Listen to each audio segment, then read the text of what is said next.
फिर से आप सभी का स्वागत है। मैं Archana Mishra Lalbagh girls inter college की यूट्यूब चैनल पे आप सभी का स्वागत करती हूँ। और बच्चों, आज का जो टॉपिक है वो क्लास 10th का कॉमर्स का है। हम थ्योरी पार्ट पूरा कंप्लीट कर चुके हैं और आज हम प्रैक्टिकल पढ़ेंगे कि फाइनल अकाउंट के प्रैक्टिकल क्वेश्चंस कैसे किए जाते हैं। तो आइए देखते हैं ट्रेडिंग अकाउंट को कैसे बनाया जाता है। चलिए देखते हैं बच्चों, आपका trading and profit and loss account. तो आज मैं आपको ट्रेडिंग अकाउंट के बारे में बताऊंगी, ट्रेडिंग अकाउंट कैसे बनाया जाता है, उसके बाद प्रॉफिट एंड लॉस। देखिए, ट्रेडिंग में कुछ चीज़ें होती हैं जिनके आपको नाम पता होना चाहिए। पहला है प्रारंभिक रहतिया, इसको कहते हैं ओपनिंग स्टॉक, और ये हमेशा आता है आपका डेबिट में। क्रय परचेज डेबिट में, हमेशा ये चीज़ें डेबिट में जाती है जो मैं आपको बता रही हूँ। क्रय वापसी परचेज रिटर्न डेबिट में। उत्पादन मजदूरी प्रोडक्शन वेजेस आपका डेबिट में, और मजदूरी कोई भी होगी बच्चों वो आपका डेबिट में ही जाएगा, ट्रेडिंग के डेबिट में। फिर है कारखाने का किराया यानी फैक्ट्री रेंट। एक होता है कारखाने का किराया, एक होता है कार्यालय का रेंट। अगर कारखाना, कभी भी कारखाने शब्द का प्रयोग आया तो ये हमेशा आपका ट्रेडिंग के डेबिट साइड में जाएगा। तेल, कोयला, ईंधन, ग्रीस, शक्ति, विद्युत, गैस, पानी, ये सारी चीज़ें भी आपके ट्रेडिंग में जाएंगी। फिर डेबिट साइड में आयात कर, आपका इंपोर्ट ड्यूटी, ये भी आपका ट्रेडिंग के डेबिट में जाएगा। चुंगी कर, ऑक्ट्री एक्सपेंसेस, ये भी आपका ट्रेडिंग के डेबिट में। भाड़ा क्रय पर, यानी अगर आपने माल को मंगाने के लिए कोई भाड़ा दिया उसे कहते हैं कैरेज इनवर्ड। इसके और कई नाम हैं जो मैं आपको बताऊंगी आगे, ये भी आपके ट्रेडिंग के डेबिट में। उत्पादन कर प्रोडक्शन टैक्स ट्रेडिंग के डेबिट में। कारखाना व्यय, देखिए कारखाना शब्द फिर आया। फैक्ट्री एक्सपेंस है ट्रेडिंग के डेबिट में। बंदरगाह व्यय एक्सेस ड्यूटी आपका ट्रेडिंग के डेबिट में। ये सारी चीज़ें आपके ट्रेडिंग के डेबिट में जाती है। ये जो बहुत विशेष चीज़ें ज़्यादा प्रयोग होती है वो मैंने आपको बताई हैं। बीच में जो कुछ नाम आपको और मिलेंगे तो वो मैं आपको बताते जाऊँगी। अब देखते हैं ये चीज़ें डेबिट की हो गई, तो क्रेडिट में क्या आता है। क्रेडिट में जो मुख्यतः आता है आपका विक्रय यानी सेल्स, विक्रय वापसी सेल्स रिटर्न, और अंतिम रहतिया यानी क्लोजिंग स्टॉक। ये आपकी डेबिट की चीज़ें हो गई और ये आपकी क्रेडिट की चीज़ें हो गई। बच्चों, ऐसा कोई फिक्स नहीं कि यही चीज़ें आपको मिलेंगी, कुछ और भी चीज़ें मिलेंगी, वो मैं आपको बीच बीच में बताते जाऊँगी। चलिए इससे रिलेटेड हम ट्रेडिंग का एक क्वेश्चन करते हैं। क्वेश्चन दिया हुआ, निम्नलिखित लेन देनों का व्यापार खाता 31 मार्च 2020 को बनाइए। यानी आपको व्यापार खाता सिर्फ बनाना है। तो क्या दिया हुआ है आपको, प्रारंभिक रहतिया 2000, क्रय 5000, विक्रय 18000, ढुलाई 2100, मजदूरी 3500, ईंधन 5200, गाड़ी भाड़ा 150 और अंतिम रहतिया 3000।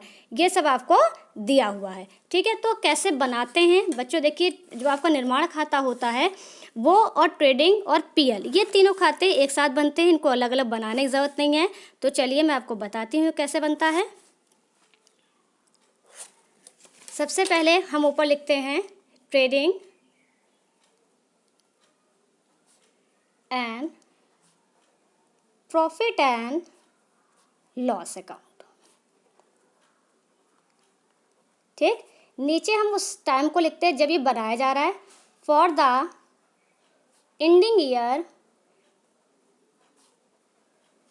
जैसा कि आपको यहाँ लिखा था 31 मार्च, यानी 31 मार्च 2020। और बच्चों, प्रैक्टिकल क्वेश्चन कोशिश हमेशा यही करिएगा कि आप कैसे करेंगे, इंग्लिश में ही हम अटेम्प्ट करेंगे। चलिए, ये आपका फॉर्म बन गया। यहाँ पे लिखेंगे, ये आप पढ़ चुके हैं फॉर्मेट के बारे में, पर्टिकुलर अमाउंट, पर्टिकुलर अमाउंट। आप अपनी सुविधा के लिए इधर डेबिट और इधर क्रेडिट को लिख सकते हैं। ठीक है, ये आपका फॉर्मेट पूरा कंप्लीट हो चुका है। आपको मैं बता दूं, इसी में आपका ट्रेडिंग बनता है, मैन्युफैक्चरिंग अकाउंट, ट्रेडिंग अकाउंट और पीएल अकाउंट, ये तीनों एक साथ भी बनते हैं। अब हम क्वेश्चन करेंगे। जैसा कि डेबिट साइड में हमने पढ़ा था कि इधर हम टू का और इधर हम बाय का प्रयोग करते हैं। सबसे पहले क्या लिखेंगे, प्रारंभिक रहतिया यानी टू, ओपनिंग स्टॉक कितना दिया हुआ है 2000। उसके बाद क्रय टू, परचेज आपको कितना दिया है बच्चों 5000। देखिए इसको हम बाहर लिखेंगे, लेकिन कभी कभी क्या होता है क्रय के साथ क्रय वापसी भी दी होती है।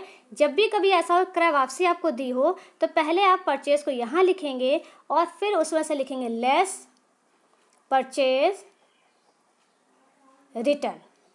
ठीक है, ये दिया नहीं है लेकिन मैं बता दे रही हूँ। आप इसको 5000, मान लीजिए हमने 5000 का सामान खरीदा और 1000 का वापस कर दिया, तो 5000 में से 1000 घटा के आप यहाँ क्या लिखेंगे 4000। फिर क्या दिया हुआ आपको विक्रय, तो लिखेंगे बाय सेल्स। सेल्स कितना दिया बच्चों 18,000 का आपको दिया है, ठीक है। और जब भी आपको सेल्स रिटर्न ऐसे ही दिया होगा तो यहाँ पे आप लिखेंगे लेस सेल्स रिटर्न। मान लीजिए आपने किसी से 18,000 का सामान जो है बेचा किसी को और वो आपका 1,000 का सामान वापस कर गया, तो कितने का बिका? 17,000। तो यहाँ क्या लिखेंगे? 17,000। वो कुछ भी हो सकता है अमाउंट, ठीक है। फिर क्या दिया है? ढुलाई, तो लिखेंगे 2 कैरेज, ये हो गया आपका 2,100 रुपये। फिर दिया है मजदूरी 2 वेजेस, और मैं आपको बता चुकी हूँ ये सब चीज़ें कहाँ जाती हैं, 3,500 रुपये। फिर दिया है आपको ईंधन 2 फ्यूल, आपको कितना दिया हुआ है? 5,200 रुपये। फिर आपको दिया गाड़ी भाड़ा 2 फ्रेट 150। फिर आपको दिया अंतिम रहतिया। अंतिम रहतिया आपका बाय साइड में आता है, बाय क्लोजिंग स्टॉक। आपने ये लिख दिया, कितना हो गया आपका? ये 3,000, ठीक है। और अपनी सुविधा के लिए आप इन चीज़ों को ऐसे लिख देंगे, ट्रेडिंग के डेबिट में, क्रय ट्रेडिंग के डेबिट में, विक्रय ट्रेडिंग के क्रेडिट में, ढुलाई ट्रेडिंग के डेबिट में, मजदूरी ट्रेडिंग के डेबिट में, ईंधन ट्रेडिंग के डेबिट में, गाड़ी भाड़ा ट्रेडिंग के डेबिट में, अंतिम रहतिया ट्रेडिंग के क्रेडिट में। ये चीज़ आप पहले करेंगे क्योंकि मैंने आपको करने के लिए बताया, इसलिए पहले बात बताया है। इससे क्या होगा, आपको आसान रहेगा कि आप कौन सी चीज़ें कहाँ पर लिखते हैं। ये क्वेश्चन आपका कंप्लीट हो गया। अब क्या करेंगे, 2 लाइन छोड़कर नीचे बराबर की लाइन खींचेंगे। अब हम क्या करेंगे, इधर का टोटल करेंगे। आप देखिए 18 और 3 21,000 आ रहा है, और जब इधर का टोटल करेंगे तो करीब 17,000 आपका 950 आएगा। तो जो टोटल ज़्यादा आता है बच्चों, यानी इधर का भी टोटल इधर का, तो आप करेंगे सुविधा के लिए यहाँ छोटा सा लिख लीजिए, यहाँ पर 21,000 पेंसिल से लिखेंगे, इधर लिखेंगे 17,950, ऐसे आपने लिख लिया। अब दोनों में से कौन सा ज़्यादा है? 21,000, तो हम 21,000 को दोनों तरफ लिख देते हैं, ठीक। अब देखिए इधर तो 21,000 है, लेकिन इधर क्या है? कम है। तो हम क्या करते हैं, जो आपका 21 रफ में करेंगे, 21,000 जो आपका आया है इसमें से 17,950 को क्या करेंगे, हम घटा देंगे, ठीक है। तो देखेंगे अंतर कितना आ रहा है, 0, 10 में से 5 गए 5, 9 में से 0 गए 0, और 11 में से 7 गए 3, यानी इधर कितना कम है? 3,050। इसको हम लिख देंगे यहाँ पर 3,050। और यही बच्चों आपका क्या होता है? Gross profit. इसको लिखेंगे 2 gross profit transfer to PL account, ठीक है। अगर मान लीजिए इधर का टोटल ज़्यादा आता है, इधर 21,000 आता है और इधर 17,000 आता है, तब ये इधर आता, ठीक है। और इसको हम लिखते हैं बाय ग्रॉस नेट लॉस। अब इसको क्या करते हैं, ये आपका जो प्रॉफिट आ गया, इसी को इसके एक नीचे लिखेंगे बाय, इधर 2 में आया तो बाय में उतारेंगे, बाय ग्रॉस प्रॉफिट। कितना आया था? 3,050। और इसके नीचे से हमारा PL बनना, आपका यहाँ से PL बनना स्टार्ट हो जाएगा, ठीक है। तो ये आपका ट्रेडिंग क्वेश्चन हो गया। बच्चे इस क्वेश्चन को दोबारा करिएगा। कोई क्वेश्चन, कोई क्वेरीज होती हैं तो आप कमेंट बॉक्स में मुझसे दोबारा से इन चीज़ों के बारे में पूछ सकते हैं। तब तक के लिए धन्यवाद।